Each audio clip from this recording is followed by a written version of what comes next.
kati ye mwami Museveni we twamugamba mbu tugenda kabanja nalowooza tugenda kweyiwa ku nguudo bakuba amasasi batte baddeyo basinike kino kye bayita okukabanja. On the 15th of January and the preceding days was not an election. It was a military operation, and I'm very glad that it was clearly stated during the debate in the European Union Parliament. This violence started much earlier. It started on nomination day, and it went through the campaign trail. And I'm glad that the resolution mentions in specifics victims like Mesa Chokero, who was shot and killed, and also Muhoozi Kainerugaba, who is the military chief and the son of General Museveni, came out on Twitter and, mentioned how he killed 22 of our people, and hoping that I would be the 23rd. I must mention, though, that the numbers that he put are much less. Maybe he mentioned or he meant those that he killed personally. Otherwise, the numbers that we have of the victims, of the people that have been killed, are much more than 22. Many civil society organizations were closed down, especially those that are in the area of governance. It was mentioned, and I want to reiterate it again, that the internet was shut down 3 days before the election. Media houses were ordered not to relay the results that were happening and all that was going on ground on the polling stations, to ensure that there's a clear disconnect between what was happening in the polling stations and what was being relayed by the Electoral Commission. I'm very glad that Dr. Sarah Birete is with us today. In this meeting, she was arrested, detained, because she was taking an effort to speak out and educate people, the citizens of Uganda, about their rights and on democracy. I mentioned it that 2 of my deputy presidents were abducted on the eve of the election, and they remained missing for 3 weeks. We later learned that they were being detained in a military barracks, in a special forces military barracks, which is run by General Museveni's son, Muhoozi Kainerugaba.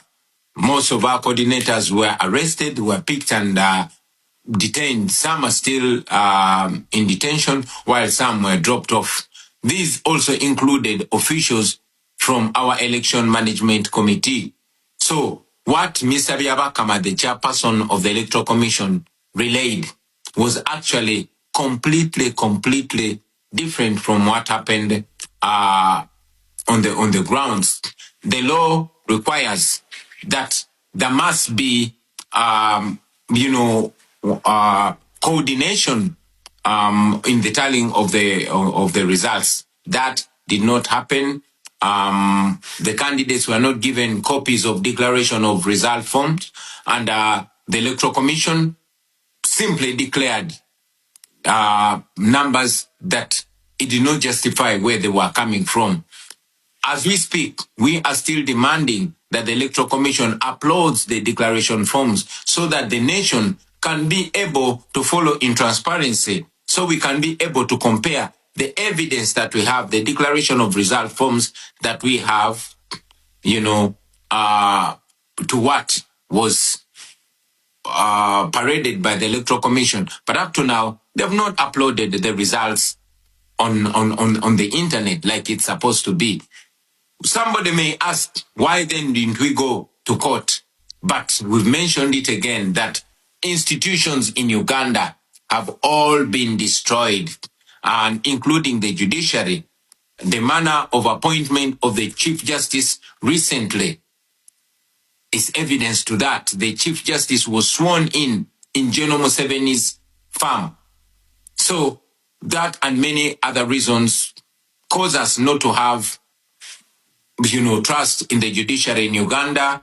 And many times, the regime, General Museveni or his son, have actually been guiding publicly and sometimes privately, determining how the judiciary does its work. So we found no redress whatsoever in the Ugandan judiciary, and that's why we did not go to court.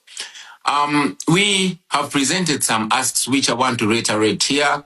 We've asked for targeted sanctions, sanctions that target particular individuals and regime officials that have, excelled in gross human rights violations. We believe that will curb their appetite in abusing,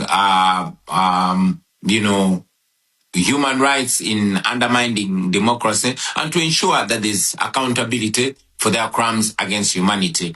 Because I know we have other speakers on the platform, I want to appreciate you for the opportunity and to further call for more interest and for more attention to the people of Uganda. We really, really appreciate the attention, but we still request the international community to keep an eye on Uganda, to keep an eye on what is going on here in our country. I thank you for God and my country.